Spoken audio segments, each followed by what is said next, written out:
Assalamualaikum warahmatullahi wabarakatuh. Perkenalkan, nama saya Sihab Nur Alpiah dari jurusan Psikologi dengan NIM 2104011111068. Di video kali ini saya akan menyampaikan orasi tentang mewujudkan generasi muslim moderat peduli bangsa menuju Indonesia tangguh. Negara Indonesia merupakan negara yang di dalamnya terdiri dari berbagai macam ras, suku, agama, dan budaya. Dari Sabang sampai Merauke memiliki ciri khas dan keunikannya masing-masing, sehingga terdapat tantangan tersendiri bagi negara kita ini. Dilihat dari keberagaman tersebut, negara Indonesia tentunya sangatlah menjunjung tinggi yang namanya toleransi. Di antaranya toleransi dalam beragama. Keberagaman agama menjadi yang terkuat dalam membentuk radikalisme di Indonesia. Dilihat dari beragamnya penduduk negara Indonesia, perselisihan bukanlah hal yang asing lagi bagi kita. Di mana-mana terjadi perselisihan, perdebatan, bahkan pertengkaran. Kita pun tidak sepatutnya menangani hal tersebut dengan jalan kekerasan. Terkadang kita lupa bahwa kita memiliki dasar-dasar landasan yang kita pegang, seperti Al-Quran, hadis-hadis Rasul, bahkan Pancasila pun merupakan dasar dari negara kita. Namun, kita seringkali lupa dengan hal-hal dasar yang mengikat kita. Maka, di tengah permasalahan tersebut, muncullah sebuah istilah moderasi agama.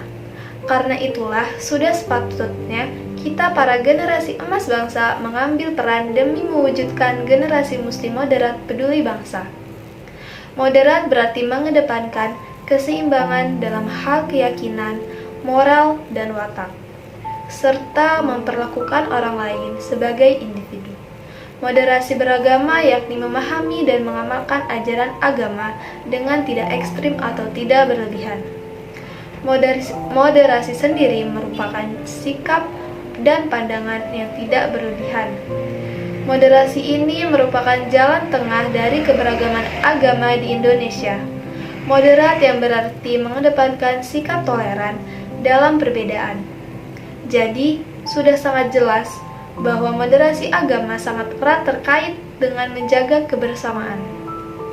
Dengan menerapkannya moderasi agama tersebut, maka akan terbentuk Indonesia yang tangguh. Dan pastinya, peran para pemuda bangsalah yang harus turut ikut serta. Bisa dengan berbagai cara, diantaranya, yang pertama, meningkatkan literasi.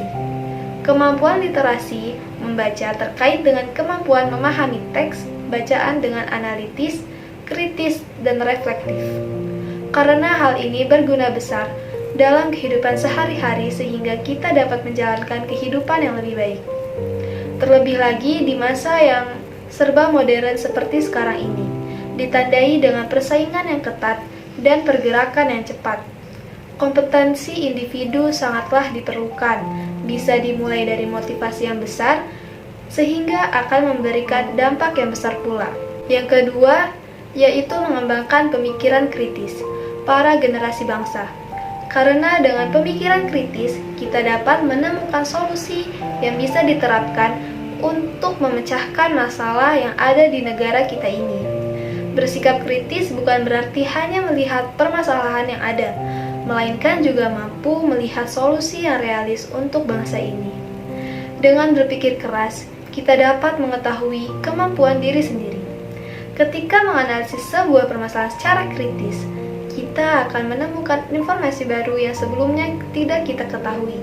Hal ini akan membuat kita lebih paham kemampuan diri, mengetahui apa saja yang tidak kita ketahui, dan belajar cara memperbaikinya.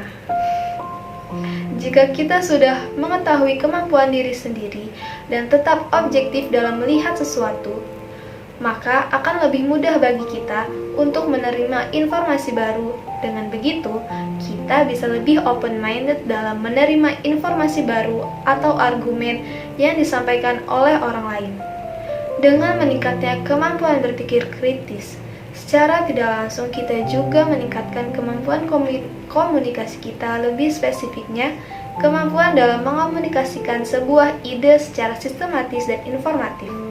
Berpikir kritis dapat mendorong kita untuk mempelajari informasi baru.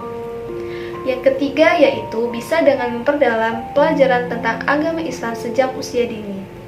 Karena dengan begitu, kita dapat bekal keagamaan yang kuat untuk melangkah ke depan sesuai syariat Islam. Keimanan dan keilmuan merupakan salah satu faktor paling penting dalam menemukan kualitas generasi ke depannya. Generasi yang memiliki keimanan yang kokoh, lalu dengan dorongan keimanan yang kokoh itulah teknologi dan ilmu pengetahuan dikaji, dikuasai, dan dikembangkan. Untuk menjadi generasi yang berkualitas, kita harus selalu jujur dalam bertindak dan bangga terhadap bangsa, serta senang menolong orang lemah. Memiliki kepribadian yang ulet dan mandiri, artinya tidak mudah bersikap putus asa dan memiliki kemauan yang keras untuk menggapai tujuan dan cita-cita. Memiliki jiwa mandiri yang tidak bergantung kepada orang lain dan memiliki inisiatif dalam bertindak. Menjadi generasi yang paham akan teknologi, termasuk perkembangan zaman, generasi muda dituntut untuk selalu peka dan memahami teknologi kekinian, sehingga tidak tertinggal dengan bangsa lain. Mari kita bersama-sama melakukan hal-hal tersebut agar bisa mewujudkan generasi muslim moderat peduli bangsa, mewujudkan Indonesia tangguh. Kurang lebihnya mohon maaf. Wassalamualaikum warahmatullahi wabarakatuh.